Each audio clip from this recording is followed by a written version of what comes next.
I say outliers keep stepping, I'll keep repping, grow with intentions and keep those outliers keep stepping, I'll keep repping, grow with intentions, keep those projecting. Yeah. Hey, we are joined today. I'm super excited actually to be sitting down with the very creative, very talented Lemzi. How are you? I'm wonderful, you know. Yeah. I'm wonderful. I'm ready. I'm excited for this. Good. I was going to say, how are you feeling about today's interview? I feel very relaxed and very excited. Good. I'm relaxed because I was meant to be doing another shoot afterwards, but that got cancelled, which I'm happy because now we have time. We do have time. We're going to need time as well. Exactly. I don't want to rush this. And excited because you've got notes. I do. I came very prepared today. Yeah, I've thoroughly enjoyed listening to the project. I've had the privilege of listening to it throughout. So let's get into it. So the project is Outliers, right? Outliers, a creative project by Lemzi. That's right. 3 chapters, Yeah. a collective of 14 songs, That's right. and they're all very different.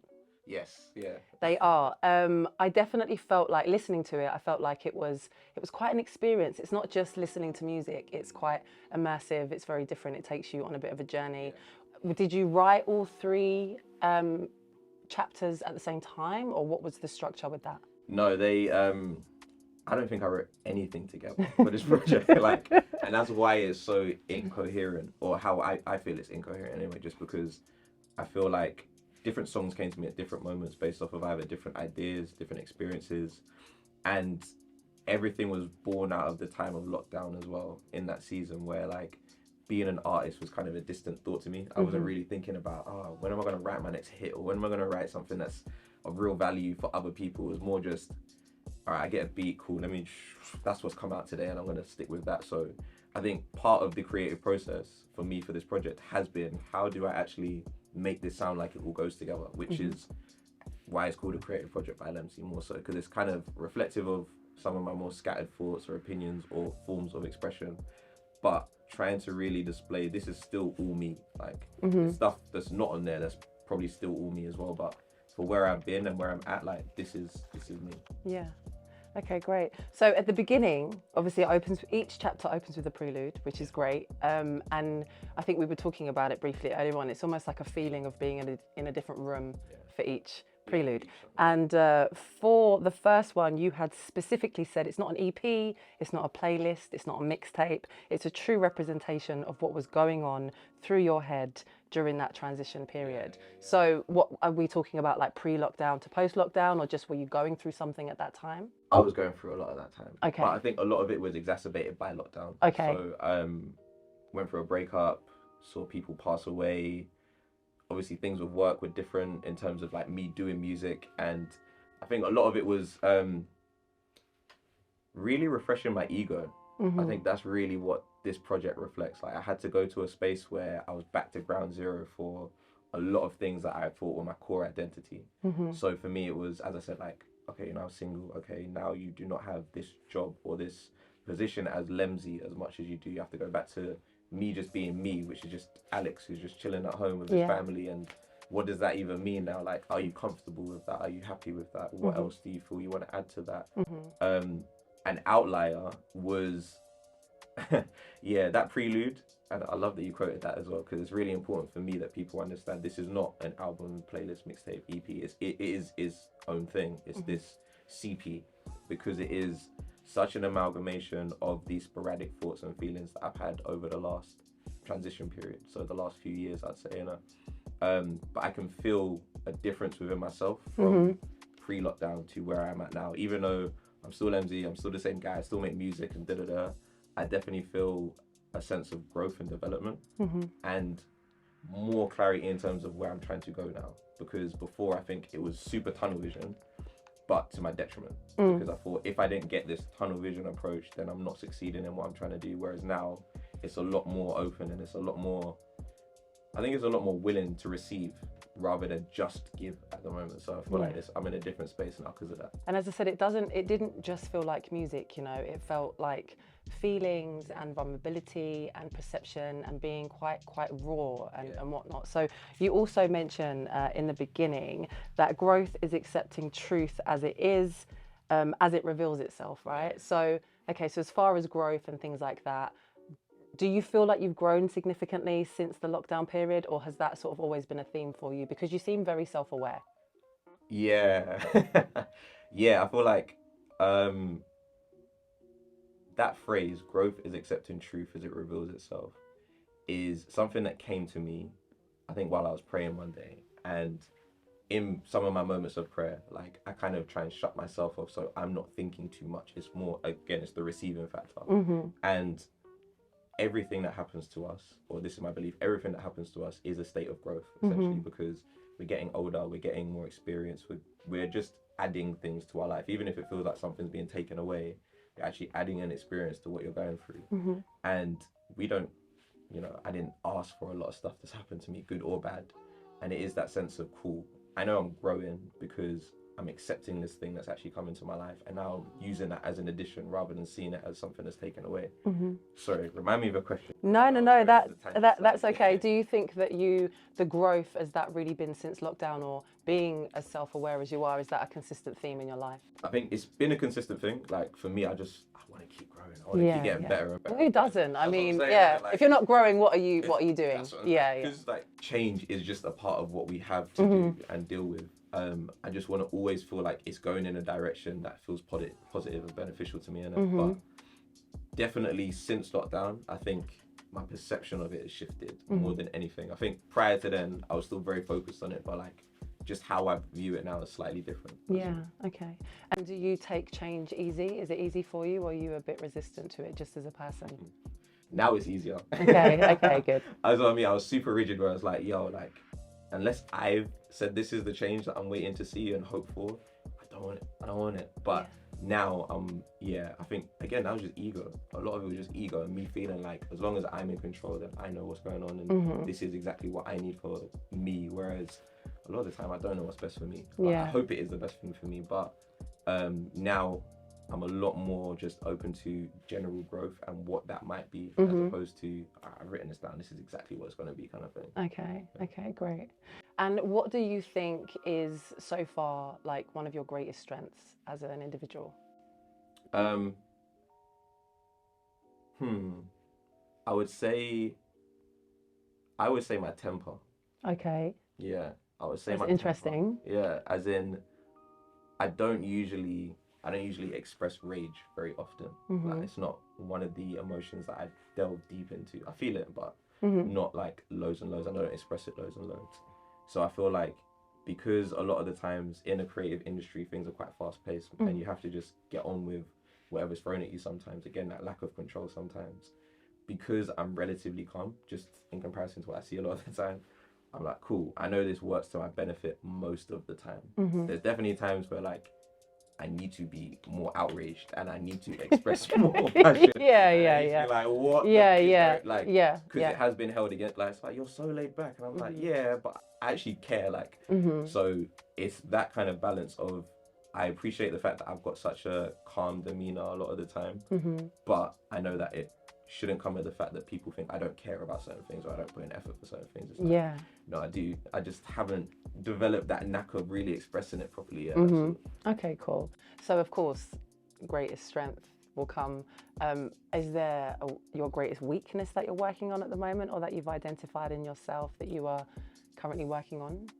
Yeah, I've got three main words at the moment that I'm like, I always have to try and reinforce in my mind. One of them is patience, because I can be hella impulsive. Okay. And like, sometimes it's like, bro, why did you do that? Yeah, okay. Jace will tell you, The other one is simplify, because again, I can get into my own head a lot, and usually when I do that, it really, really doesn't work to my benefit. It's something that, it's kind of like with this creative project, I had to not overthink it too much. Okay. And this is a great example of me saying, can we cuss? Okay. I'm gonna say everywhere I thought now. I'm censoring myself. Actually, yeah. But no, it's like, fuck it. Like, here you go.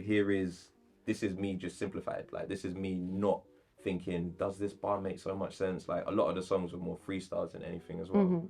And the third word is effort. So I'm not a lazy person, but sometimes my effort is misdirected. Okay. It's like I put too much over here when really, if I just focus on this will help me and maybe whatever else around me as well. So yeah, be more patient, simplifying things, and directing my effort appropriately. Those are areas that I'm very much working on at the moment. Okay.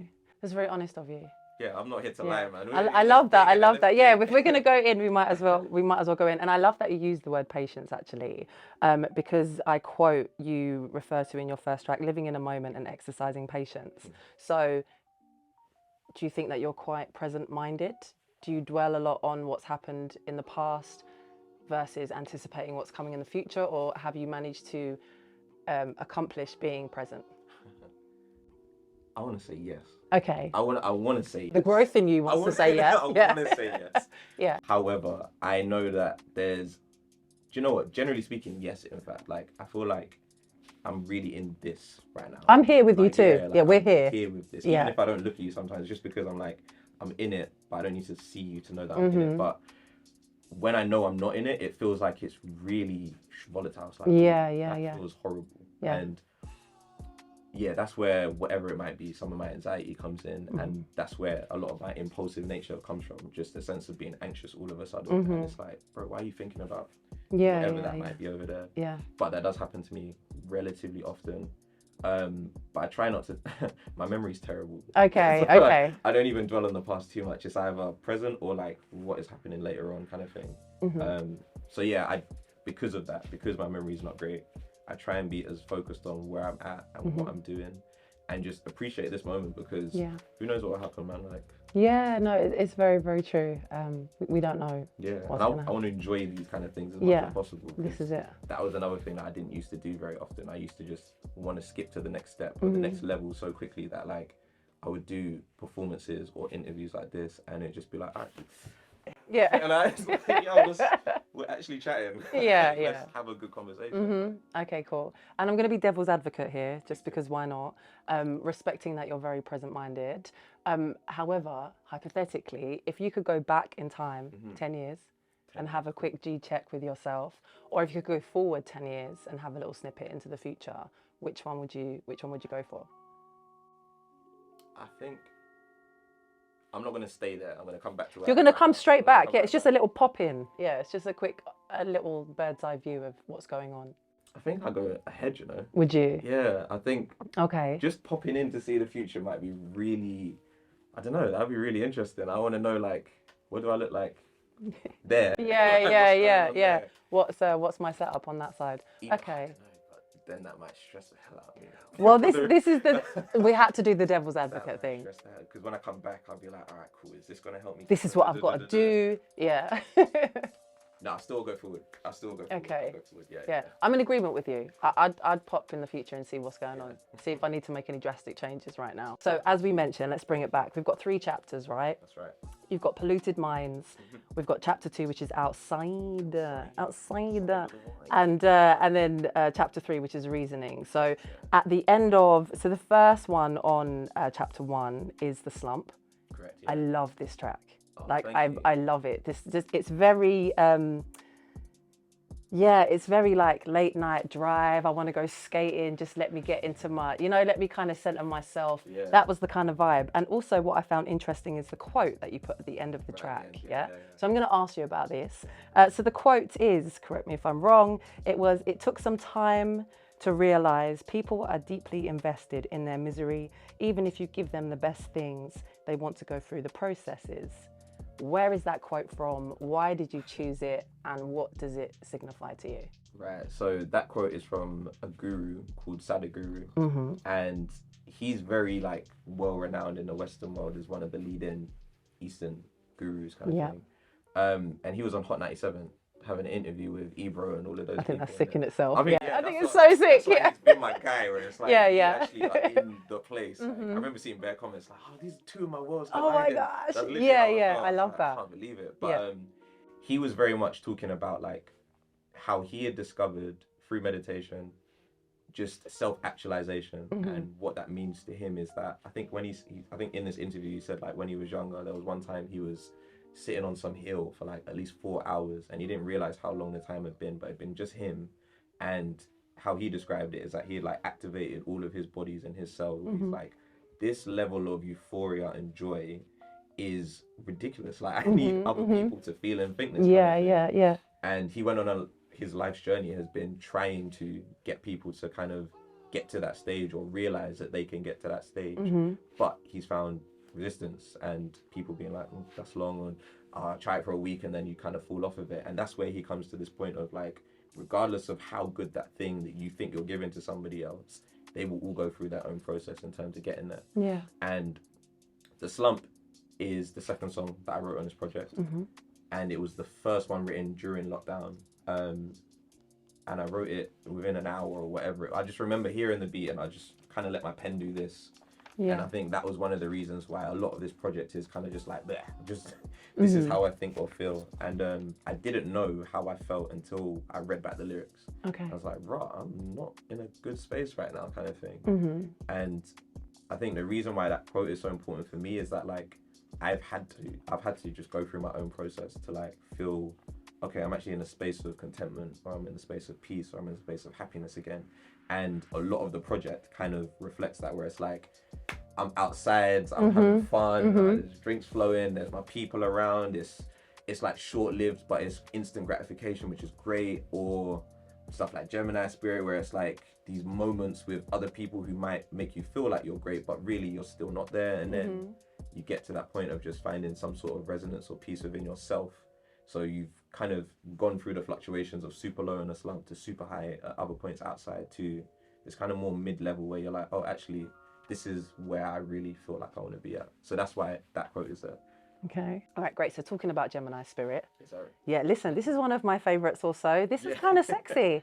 There was something kind of a bit sexy about this one, I must say. Yeah, that's yeah. what it's about. There is. I love the tambourine also in the production. Do you play any instruments? I don't, You don't? I don't. Would you like to play one if you could play one? What's your favorite? I would love to be able to play keys and the sax. But one of my favorite instruments now is also the harp. Really? Those are my top 3 instruments, yeah. Okay. Keys, sax, and harp. I love them. And obviously drums, but like, I kind of put them to the side. Yeah. Also, because you can't choose everything. It was like your favorite. You can't have everything. Exactly. Okay, cool. And you say in this, I don't just love you, I love the love between us. Yeah, I like that. Have you been in love before? 100%. Yeah. Okay. And so when I spoke about the relationship before, it's kind of like dealing with heartbreak was very difficult. Like, how the hell do you, like, no one teaches you how to really go through that process. They don't. You still love, but you're not able to demonstrate that love, kind of thing. And that's really what heartbreak was for me. And understanding what love was for me as well. It's not just like, oh, you're a great person who I love and da-da-da. It's like everything around us that created the dynamic between us. That's the thing as well. So that's I love the love between us. That's that part. Yeah. Oh, so that's where that comes from, isn't it? Okay, cool. So terrible breakup, of course. We all, our hearts beat. Yeah. Are you seeing anyone now, or are you single? Are you available? He's available. I'm not in any of the apps. He's in the streets. Okay, cool. Would you ever consider the apps for dating? I would. Would you? I would now. I'm quite surprised at this, Lemzi. I was a firm no. Yeah. However, anytime I've met someone, it's like 1 degree of separation. And it feels like it's too close. Oh, like, okay. If I could find a way to meet someone who no one knows. Yeah. And I'm like, is that the app? So I haven't done it yet, but in my head, I'm like, maybe one day that will happen, innit? Okay, cool. Just wanted to touch on very quickly the second to last off of the first chapter. Build this. I like this. Again, it's very 5 minutes long. It was quite lengthy, 5.5. It was quite lengthy, but it didn't feel like that amount of time. You know, sometimes you can listen to something and it feels a bit on and on, but where you have kind of, as I said, it's quite an immersive experience as a whole. Production is great. Of course, lyrically, it's very strong, and your flow changes quite a lot, which I like. And as I said before, this one, another one, sort of late night drive, kind of cruising, this kind of vibe. Exactly. This one features, is it Monif? Monifé, my apologies, Monifé. So you said I've been chilling with some people that you shouldn't chill with. What did Lemzi get in trouble for the most when he was growing up? That's a good question. I actually got kicked out of school when it was like my last day of sixth form. Oh. I was actually pretty good in school. Okay. Like, you waited till the 11th hour.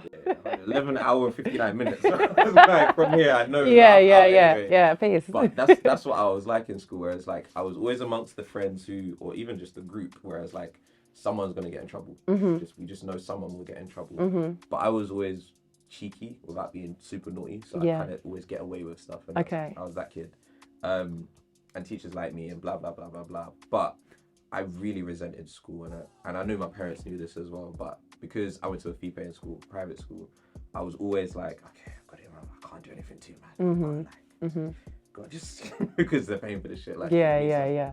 But as soon as it hit that 11th hour, I was like, all right, cool, it's study leave or whatever. Okay, yeah. I just felt like freedom all of a sudden. So we did stuff like, I brought in eggs, we were throwing eggs at people, we had water balloons that we were doing. You can just see my face drop. Yeah. I wasn't expecting that. I wasn't expecting that. That's not even the reason I Yeah. ended up allegedly, me and some people drove on a field in the school where there was like other people playing cricket and stuff like that. And because everyone around the school was gathering around and seeing this and filming it and da-da-da-da-da, that's why me and a couple other people ended up getting expelled from school. So that was me doing an action that got me in the most trouble. Okay. However, there's other stuff that's happened to me which is like, yeah, I didn't like that. Okay, Yeah. fair enough. Yeah, I think we all have mixed emotions as far as school, and I mean, look, if you're in like the 11th hour of the 59th minute of sixth form, you know, then you're done. But is there anything positive that, I mean, I know it was a while ago and we are still kids when we're coming out of school and stuff, but anything positive that you took away from school or something that really like stayed with you and has helped you in your later years? Friendships, that's the main thing. Yeah. Even me being fairly academic, like I went to university, blah, blah, blah, did law of criminology, I got a good degree from Manchester. I feel like understanding relationships and what I really value in relationships, so not just school and friends, but friends and to a degree, early stage romantic relationships as well, kind of thing. Like, that's the thing I took from school the most. How do I get on with people? What people do I get on with the most? Because one of the things about my school, because it's not catchment area based, it's not just people from my ends, it's people from this place. So it's kind of like a mini melting pot anyway. So you kind of develop this knack of being able to speak to different types of people or avoid different types of people if you feel you need to as well. So that's the thing I took the most. Okay, I think we spoke about uni and stuff before and whatnot. I think we did, didn't You're very articulate, which excites me actually, because I just think it makes for like substance and depth and thought-provoking lyrics, of course. And we have heard that consistently over the entire project. I'm excited for the listeners, if they haven't purchased it, to get stuck into chapter 2, outside. Yeah, I think we need to chop down outside. Yeah, because we be outside, man. All right, great. Yeah. Lemzi.